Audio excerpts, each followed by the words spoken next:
Plus de 6 millions déplacés internes en République démocratique du Congo, ils ont besoin d'une urgence humanitaire de la part du gouvernement, le gouvernement Judith Suminwa. Vous le savez très bien qu'il y a une ministre qui chapeaute les affaires sociales. Elle, c'est Aziza Mounana. Nous allons essayer d'en parler de ses différentes activités et aussi parler cette fois-là de la politique. La politique, nous irons au niveau de l'Oualaba, la publication du gouvernement Fifi Masuka, qui a fait jaser, faire couler, encre et salive. C'est avec Mardochien Sélé, bienvenue. Merci Jean-David. Voilà, Mardochien Sélé. On commence par l'Oualaba. Voilà, Fifi Masuka a publié un gouvernement qui a fait jaser. Il y a même les gens de sa famille dans le gouvernement. Et beaucoup de gens sont montés au créneau pour crier au clientélisme. Et vous, on vous a vu, on vous a entendu sur les réseaux sociaux défendre l'indépendant. Bon, ce n'est pas indéfendable, c'était, on avait raison de faire ce point de presse pour éclairer l'opinion. Parce que, Jean-David, c'est pas possible. Ça n'a pas commencé aujourd'hui. Les gens voient le fils de Masuka au sein du gouvernement provincial comme ministre. Mais ce qui m'a étonné, c'est que c'est le nom qu'elle porte. Le nom qu'il porte. Geoffrey Masuka. Mais normalement, Geoffrey est comme moi, il est comme les autres. Il exerce ses droits politiques de manière active ou passive, comme tous les Congolais. Il a les potentiels. Il a les potentiels dans lesquels le parti peut se retrouver, la jeunesse peut aussi se retrouver. Et normalement, personne, mais même pas, n'est-ce pas, sa mère peut l'empêcher, n'est-ce pas, à mettre en exécution ses ambitions, son idéal politique. Ce qui s'est passé, c'est passé dans les normes, surtout dans le respect des principes démocratiques. Ça n'a pas énervé la famille politique de Mme Masuka Saïni, ça n'a pas énervé l'Union sacrée de la nation, ça n'a pas énervé le Loualaba parce que c'était les fruits d'un consensus. Les gens se sont entendus, n'est-ce pas? Il y a eu consultation et Geoffrey a été choisi par sa famille politique comme, n'est-ce pas, c'est lui qui va le représenter au sein du gouvernement. Alors s'il est 10 ministres, il n'y a que Geoffrey. Mais Geoffrey n'est pas parti là-bas parce que sa mère est gouverneure, mais Geoffrey se retrouve là-bas au nom de ses compétences, son cursus politique, n'est-ce pas, ses capacités politiques, son idéal et ce qu'il a pu mettre, n'est-ce pas, au service de ce pays avant qu'il soit nommé ministre, c'est qui a répondu aux critères, n'est-ce pas, demandés pour qu'il soit nommé ministre. Donc bref. Est-ce qu'à la place, pourquoi ne pas voir quelqu'un d'autre? Parce que déjà, lorsque vous nommez votre fils, vous allez certainement vous attendre à des réactions, hein, des par-ci par-là. Bon, mais est-ce que vous ne voyez pas qu'il fallait étudier tous ces paramètres-là? En politique, tout s'épée cache. Mais vous avez une chose. Pourquoi ne pas un peu boucher toutes les brèches pour éviter un peu de s'attirer la foudre de ses adversaires? La nomination de quelqu'un au sein du gouvernement, dans les institutions politiques de l'État, n'a rien à voir avec ce que les gens ont soulevé sur les réseaux sociaux. Il y a des principes, il y a des règles qu'on doit observer. La jouissance, la plénitude de la jouissance de son droit politique. Nous sommes d'accord avec tous les Congolais que Geoffrey jouit pleinement de ce droit politique, de manière active ou passive. Il peut postuler, il peut voter, il peut assumer une fonction au sein d'une institution politique et publique. Donc, il n'a pas un problème. Maintenant, pourquoi vouloir qu'il y ait quelqu'un d'autre à la place de celui qui est là? Ça n'a pas de raison d'être. Parce que c'est un Congolais. Ça n'a pas de raison d'être. Nous, la jeunesse du parti de Mme Fidek et de Mme Fifi Masuka. Mais il y a d'autres à part Geoffrey. Non, mais écoute. Parce que Geoffrey pouvait être même l'homme occulte. Non, l'homme occulte, pourquoi? L'homme caché.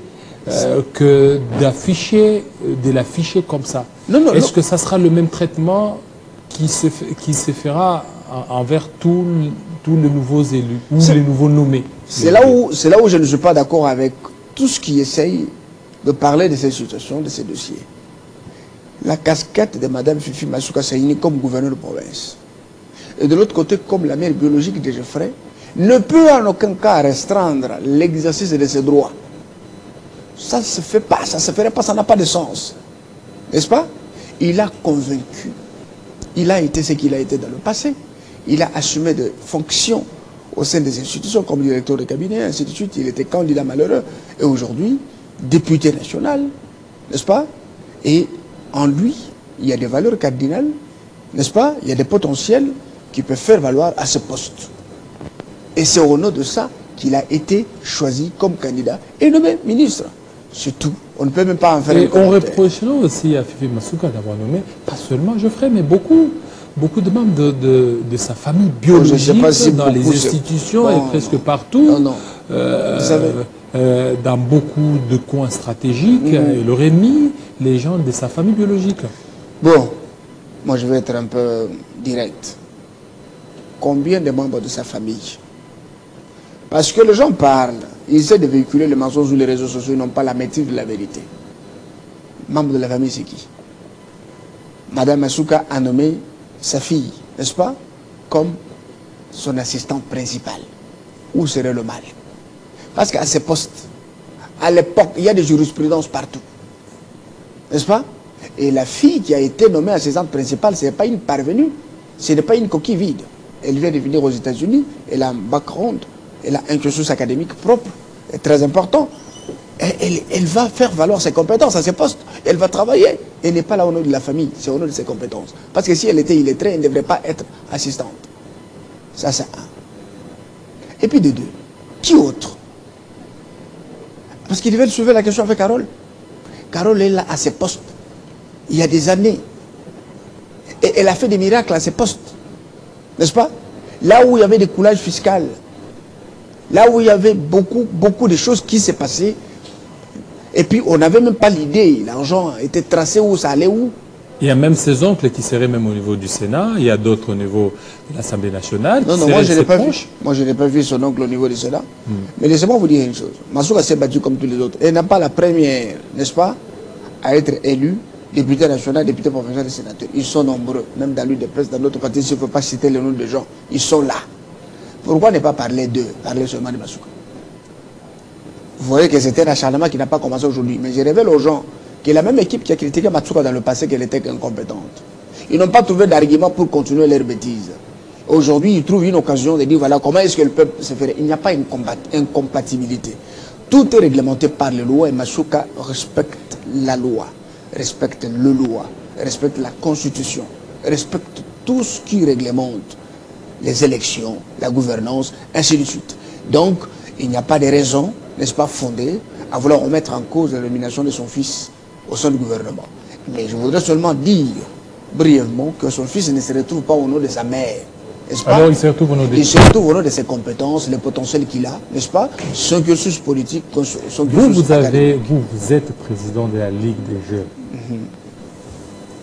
Est-ce qu'il n'y a que Geoffrey Masuka qui doit être là ou quelqu'un d'autre? Parce qu'au niveau de la Ligue des Jeunes, il y a d'autres. Mais pourquoi quelqu'un d'autre? Non, moi je ne parle pas de ce poste. Est-ce que ce poste du ministre devrait revenir à quelqu'un d'autre? Pourquoi? Parce que la jeunesse... Du parti, déjà. Non, mais c'est ce que je dis. Des FIDEC. S'il vous plaît, la jeunesse du parti, ce n'est pas le parti à ce moment-là. C'est la plateforme. Fifi Masuka Saïni, qui est composé de 3 regroupements. A24, A25 et AN. Vous comprenez? Et quand on parle de la proposition des candidats au nom de la famille politique de Fifi Masuka, c'est au nom de la plateforme. On va prendre dans tel regroupement, on prend dans tel autre regroupement, et voilà, la plateforme est représentée. C'est là le quota qu'on a donné à la plateforme, parce que nous ne serons pas les seuls qui vont diriger la province du Louga là-bas. Il y a aussi l'UDPS, il y a d'autres regroupements, membres de l'Union secrète de la Nation, avec qui on compose au sein de ce gouvernement. Est-ce qu'en nommant son fils, elle ne s'attendait pas qu'il devait y avoir toutes ces réactions ici? Mais écoute, de toutes les façons, nous on n'aime pas verser dans des discussions vaines. C'est inutile. On ne peut pas commencer à justifier pourquoi Geoffrey est là. Nous l'avons dit à bon escient. Et les intellectuels ont compris. Les matures politiquement ont compris. On ne peut pas commencer à répondre à n'importe quel monsieur qui peut se réveiller un jour pour dire pourquoi il nomme son fils. On ne peut pas répondre à ces gens-là. Alors, ce que moi, j'avais dit de manière très écourtée, c'est que Mais ce que je ferai, c'est un citoyen congolais qui joue pleinement de ses droits politiques, de manière active ou passive. Il peut se faire élire, il peut gérer une institution publique parce que c'est un Congolais. Il a la compétence, il a son cursus politique robuste, il a son cursus académique et il est jeune. Son potentiel peut aider, il peut le soumettre au service des institutions, n'est-ce pas, pour aider ce pays à s'épanouir. Voilà. Il y a d'autres types. À la différence de ceux qui pensent que c'est au nom de sa mère qu'il est là, c'est faux. Vous comprenez? Parce que si ça ne dépendait que de sa mère comme gouverneur ou comme maire, elle n'accepterait pas, n'est-ce pas, d'imposer son fils. Mais le fils fait partie d'un parti politique, d'une famille politique, d'un regroupement, et il a été proposé par son groupement. Et c'est ainsi qu'il a été nommé. Il y a d'autres qui parlent que l'équilibre géopolitique n'a pas été respecté, non, ça a été respecté dans la composition du gouvernement. Il y a beaucoup d'Endembo, alors qu'il y a d'autres qui ne se sont pas retrouvés. Non, ça c'est faux. C'est facile de dire ça. Non, ça c'est faux. Ceux qui disent, ce sont les... Je veux dire quoi? Les journalistes transformés en Lualabé, mais vivant à Kinshasa, qui n'ont aucune réalité du Lualaba. Moi, je vous dis que ce gouvernement, lorsque ce gouvernement a été publié, les Lualabé étaient contents. Ils ont applaudi et aujourd'hui, ils ont fait des déclarations d'accompagnement de ce gouvernement. Et bientôt, ce sera l'investiture de ce gouvernement. On va attendre de Masuka un travail de titan. Et ça pourquoi? Un travail exceptionnel. Probablement, la semaine prochaine, il y aura investiture du gouvernement. Mais c'est que les gens peuvent attendre de Masuka. Parce que nous ne voulons pas passer ici pour commencer à nous justifier devant les accusations inutiles qui ne reposent sur rien. Masuka, c'est une femme idéale pour la gestion de cette province. Et la femme qui a battu, n'est-ce pas, un grand travail dans 3 ans. Où personne ne pouvait croire que dans 3 ans, Masuka pouvait faire des miracles. Alors, pouvez-vous imaginer quelqu'un qui travaille dans 3 ans, il travaille plus que ceux qui étaient investis depuis 2018, n'est-ce pas? Aujourd'hui, plébiscité meilleur gouverneur, avec des progrès très importants dans différents domaines de la vie. Là-bas, aujourd'hui, se place à la tête comme la province meilleure, la province en voie de développement, avec des édifices importants, la varie urbaine et beaucoup d'autres histoires très importantes. Et à la tête, vous avez une femme qui n'a pas besoin de beaucoup parler, mais une femme qui pose des actions concrètes, des actions taillées et adaptées aux réalités des besoins et aux difficultés de la population. Le Lualabé aujourd'hui porte à cœur Masuka parce que le travail. Il y a des actions. Et pourquoi ça a pris du temps, la sortie du gouvernement de Fifi Masuka, contrairement à d'autres gouverneurs, et on sait bien que pour la ville de Kinshasa, c'est parce qu'il y a eu d'abord le VPM avait refusé la première liste, mais pour Fifi Masuka, ça a pris du temps. Ça a pris du temps, bien sûr. Le Lualaba n'est pas comparable à beaucoup d'autres provinces sur des villes. La province la plus riche du monde. Est-ce qu'il y aurait pression? Vous parlerez des pressions. Non. Pression, pourquoi? Il n'y a pas eu de pression, mais la vraie raison, c'est qu'il fallait faire mieux les choses. Faire mieux les choses, c'est consulter tout le monde pour refuser les frustrations. N'est-ce pas? Respecter le principe de la géopolitique et surtout, c'est que le chef de l'État avait dit, la personne qu'il faut à la place qu'il faut. Il faut choisir des hommes intègres, intelligents, technocrates, politiques et qui ont un sens élevé du patriotisme et surtout aussi l'honnêteté pour bien travailler, n'est-ce pas? Travailler, faire voilà, la vision chef de l'État Félix Tshisekedi. Masuka seul s'est battu avec un gouvernement assez boiteux, avec des gens qui ne voulaient pas jouer. Donc il n'y a pas eu de pression. Pression de la part de Kinshasa. Non. Kinshasa ou des familles disant que non, nous aimerions que vous mettiez. Non. Il n'y a pas eu de pression. Il n'y a pas eu de pression. Excellence Fifi Masuka Saini a battu un très bon travail et je pense que les ministres qui sont là, d'abord je m'adresse à eux là où ils sont, de pouvoir travailler sérieusement pour la cause du peuple. Travailler pour faire valoir la vision chef de l'État Félix Tshisekedi portée par Mme Masuka Saini, comme ça a été avec de 3 années.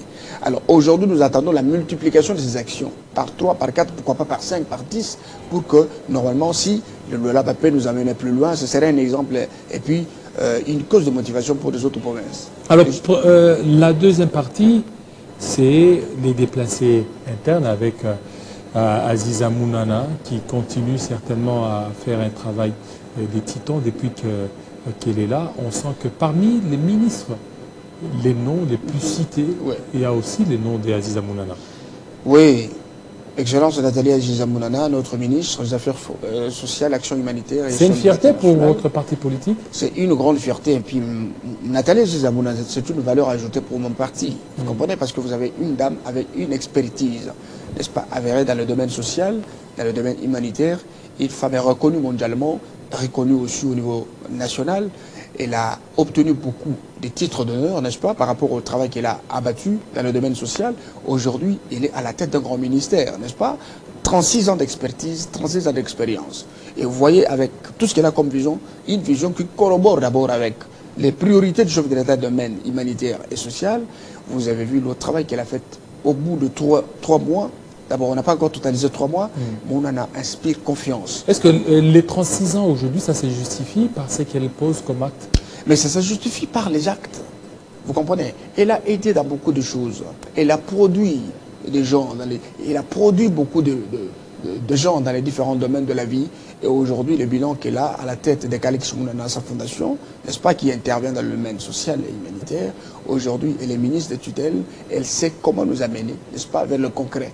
Elle sait comment investir dans le domaine social. Elle sait comment mettre fin, n'est-ce pas, à la politique que nous avons aujourd'hui de déplacés internes. Elle se bat réellement pour mettre en place, n'est-ce pas, un plan qui serait taillé pour anticiper comment est-ce que nous pouvons prendre en charge. Alors comment elle compte s'y prendre? Aujourd'hui, vous avez plus de 6 millions de déplacés en interne. Et dans les 6 millions de déplacés, en termes de budget, budget national, c'est 1% pour les affaires sociales, action humanitaire. Comment elle va s'y prendre pour résoudre ces grands défis des déplacés internes? Bien sûr, le besoin est là, il est gigantesque. Mais ce qui est important, c'est que nous sommes pendant l'année budgétaire. L'année budgétaire va bientôt commencer. On prépare les prévisions, on va adapter ces prévisions budgétaires, n'est-ce pas, au niveau de besoins, n'est-ce pas, dans le domaine humanitaire. L'histoire avec les déplacés internes, c'est parmi même les priorités du chef de l'État, Félix Tshisekedi. Vous avez vu aujourd'hui le récent déplacement de la ministre. Nous étions à Kisangani, dans la province de la Tchopo, où elle a assisté, n'est-ce pas, les déplacés de Konga, n'est-ce pas. Il y a plus de 5000 ménages. Madame a fait, elle a posé des actions concrètes, n'est-ce pas, par rapport aux besoins. J'ai vu les déplacés être très très soulagés et nous sommes allés visiter aussi, n'est-ce pas, l'orphelinat national de baptisé Marie-Antoinette Mobutu. Alors, c'est la première, je vais dire la première ministre des tutelles, n'est-ce pas, aux affaires sociales. 30 ans après. 30 ans après, qui a foulé ses pieds. C'était un miracle. C'était un miracle pour d'abord les dirigeants, pour les orphelins, pour les étudiants et tout le monde. Au niveau de Kisangani. Mais qu'est-ce qui a saisi ces ministres de venir ici nous visiter? Parce que nous, on ne rêvait pas. Qu'est-ce qui fait qu'elle est arrivée après Goma, lors de, sa première visite avec la Première ministre? Alors cette fois-là, elle a dit que je vais aller au niveau de Kisangani. À Kisangani, elle a posé beaucoup d'actes. Elle a posé beaucoup d'actes, beaucoup de gestes. D'abord, je veux vous dire, c'est pour la première fois que la ministre des tutelles va visiter ses services techniques. Elle a visité la division. Elle a vu les conditions urbaine, effectivement. Bien sûr, les conditions dans lesquelles les agents fonctionnent. Elle a recueilli. Elle a fait de bouche à l'oreille. Et c'était très important, moi j'ai aimé. C'est la politique même que je demande que beaucoup d'autres ministres devraient emboîter le pas. Elle est partie à la direction des actions humanitaires. Et la situation du fonctionnement de l'administration, elle est allée sur terrain. Elle a visité, n'est-ce pas, même dans les aires tardives où on en a été debout. N'est-ce pas? Et elle a vu comment est-ce qu'il fallait faire. Elle s'est vue obligée de faire quelque chose. Et elle a fait. Elle a assisté les orphelinats, n'est-ce pas, hospice des vieillards, et puis les sites de Konga. Et elle ne s'est pas reposée. Directement, elle a fait Goma. Après la cérémonie de la célébration des gynécostes, elle était à Goma, où elle a assisté aussi, n'est-ce pas, l'orphelinage de Don Bosco. Moi-même, j'étais là, j'ai vu, elle a donné les vivres qui peut... il garantit même des 4 mois. Elle est revenue avec la friperie, elle a donné des habits, elle a fait beaucoup de choses. Elle a promis revenir avec des actions à impact visible, mais qui peuvent revenir de manière périodique. Mais après cela, nous sommes allés à Bouchagara, n'est-ce pas? Elle a donné encore beaucoup de vivres et les gens étaient contents. Elle a dit, nous avons fait ça, nous sommes dans la gestion quotidienne, mais il y a un programme d'action que Mounana a mis en place. Je vais vous dire, vous allez voir la grandeur de cette dame, c'est dans son programme d'action. Un programme qui collabore avec le programme du gouvernement en ce qui concerne, n'est-ce pas, le secteur des humanitaires. En même temps, vous allez voir, elle va venir avec des projets d'investissement dans le domaine, n'est-ce pas, social. Mounana va réhabiliter beaucoup. Il a même le projet de tout récupérer, comme domaine public de l'État, qui est spolié. Vous avez vu, la première action, elle était sur terrain pour voir ce qui s'est passé sur la première rue du Mété. Et il a promis de travailler en collaboration avec les commissions qui existent pour essayer de tout remettre à l'État. Avec le ministre aussi de la Justice. De la Justice. Pour récupérer tous les biens. Bien sûr. Vous avez une femme forte qui se bat du jour les jours pour voir dans quelle mesure les Congolais peuvent respirer. Parce que le bilan du chef de l'État, c'est sur les épaules de Nathalie Aziza Mounana. Mais elle est en train de travailler avec son fardeau. Elle travaille, elle s'en sort facilement, avec beaucoup d'expérience, beaucoup de compétences qu'elle a, nous sommes là pour l'accompagner et c'est une valeur ajoutée. C'est pourquoi je vous dis que la famille Fifi Masuka Seyini, sa famille politique est bénie, avec les femmes compétentes, les femmes fortes. Nous voyons aussi de l'autre côté Madame la ministre de la Jeunesse, n'est-ce pas, qui fournit aussi les efforts. Mais Madame Nathalie Aziza Mounana, c'est une valeur ajoutée. Je sais qu'il faut beaucoup l'accompagner, la soutenir dans tout ce qu'elle est en train de faire. Et après, vous allez voir avec l'histoire des déplacés internes, Nathalie Aziza Mounana a un plan qu'elle va mettre en exergue pour essayer d'anticiper dans le cadre, n'est-ce pas, de la prise en charge, la réintégration des déplacés internes. Est-ce que vous, en tant qu'analyste politique, la place qu'elle occupe, c'est une place qu'il fallait qu'elle soit là? Bien sûr, pourquoi pas? Parce qu'on a vu le chef de l'État, la première ministre, notre Madame la Première ministre, Judith Suminwa, a besoin de personnes vertébrées. De dynamiques. Dynamiques, outillées, capables de faire valoir la vision chef de l'État dans leur secteur respectif. Mais la présence de Mounana à la tête du ministère des Affaires sociales, même l'investisseur, excusez-moi, le partenaire, ils se sentent à l'aise. Vous avez une femme objective avec une vision claire, qui nage dans la vision chef de l'État Félix Tshisekedi, qui se bat pour anticiper, n'est-ce pas, afin qu'il y ait beaucoup d'avancées dans son domaine. C'est important, c'est très important. Et quand on va évaluer la population, elle est là pour sanctionner. Déjà, nous sommes passés partout, les gens sont contents. Ils disent, mais si nous avions une ministre pareille, pendant tout ce temps, on devrait beaucoup avancer. Alors nous demandons aux Congolais de faire confiance en notre gouvernement, de faire confiance au chef de l'État Félix Tshisekedi, et ce gouvernement va faire des miracles. Nous devons continuer à les soutenir, nous devons commencer à leur apporter notre soutien. Vous allez voir qu'il y aura un changement dans beaucoup de domaines de la vie. Parce qu'aujourd'hui, le pays sort d'une situation très malencontreuse. Aujourd'hui, le chef de l'État Félix Tshisekedi, après les efforts qu'il a fournis, il a maintenant le contrôle sur beaucoup de domaines et il a besoin que ces gens qui sont ciblés, qui sont au sein de ce gouvernement, doivent exécuter. Il y a aussi l'autonomisation aussi de la femme.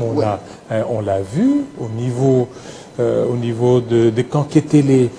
Kanketele, elle a remis des machettes, elle a remis des houes à des femmes. Kanketele à Kisangani, voilà, de pouvoir j'ai vu créer une autonomisation des femmes des militaires. Oui, des PMF aussi, des personnels militaires féminins. C'était très important, une action que j'avais oubliée, c'était une grande activité de grande envergure, n'est-ce pas, qui va dans le sens d'accompagner les femmes et surtout leur autonomisation.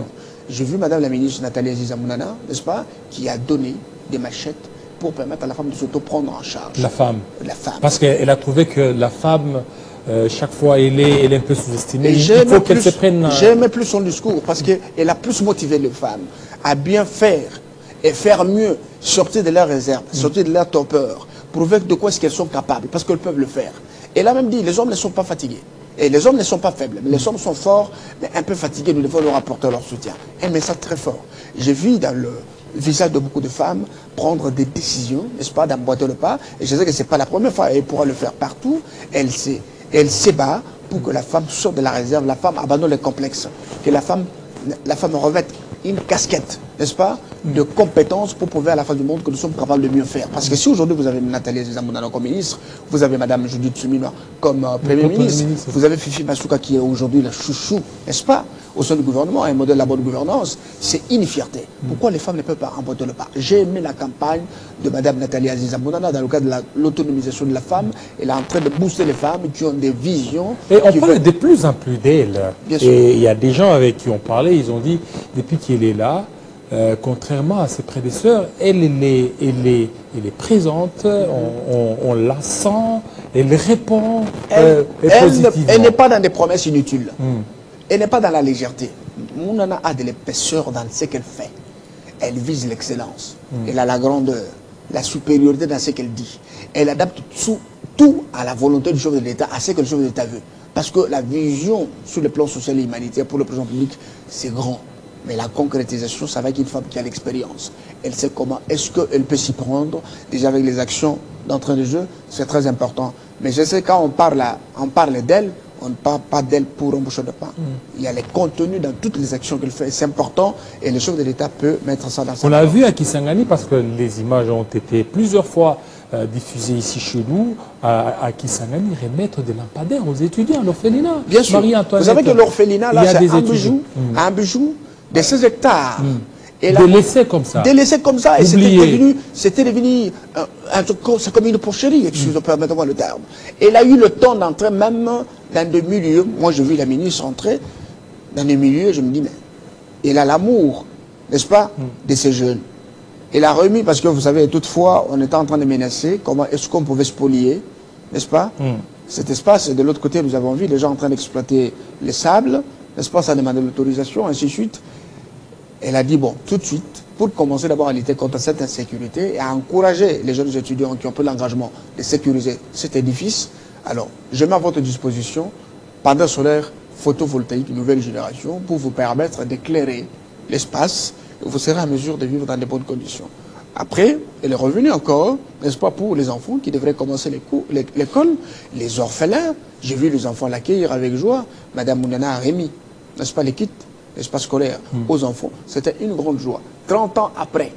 Et je vais dire, après Joseph Mobutu, la deuxième personnalité politique. Et même a posé sa signature. Sa signature dans le livre d'or. C'était très important. Et il a même dit que c'était important dans le projet d'investissement qu'on peut mettre la réhabilitation de cet édifice. C'était une fierté. Et moi, j'ai aimé. Et nous avons besoin des ministres comme ça, qui doivent travailler pour le compte du gouvernement et qui sont plus proches de la population. Et d'abord, elle-même a besoin d'avoir des informations avec la population. Elle pose des questions, elle fait les sondages d'opinion. Et c'est très, très important. Je vous dis que Mounana, à la tête du ministère des Affaires sociales, action humanitaire, c'est vraiment une solution. Mais comme c'est un processus, nous y allons, même s'il y a des petits soucis, petit à petit, mais avec notre premier ministre, je sais qu'il y a... Et à Kinshasa, il y a des Kinois qui attendent aussi ces œuvres ici sous place. Bien sûr. Bientôt, la lettre d'émission est connue, n'est-ce pas? Le plan d'action de Mme Mounana est déjà visible, le plan est en exécution. Je sais que vous allez sentir la présence de Mounana partout. Vous allez sentir ce qu'elle est en train de faire partout. Vous allez sentir, n'est-ce pas, l'implication du chef de l'État, Félix Tshisekedi, à travers le secteur social et action humanitaire, sur les actions importantes. Elle était sur terrain.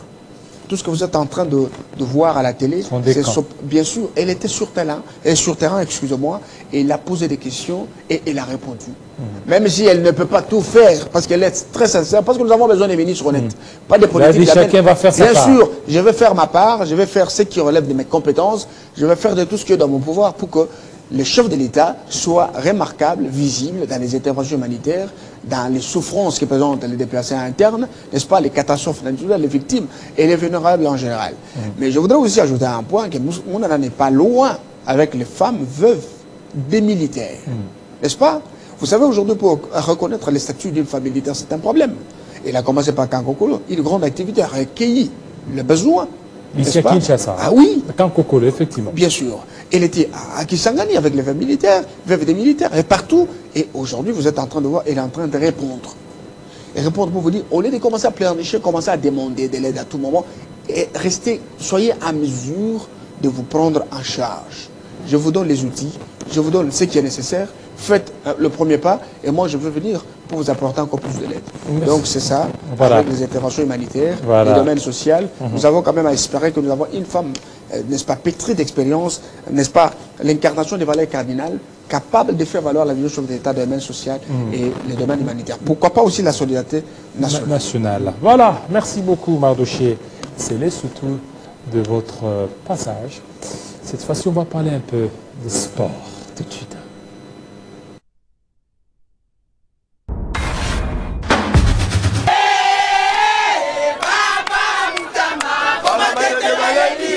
Sembori ya kokufa ya mboka batalaka ngo na mipeko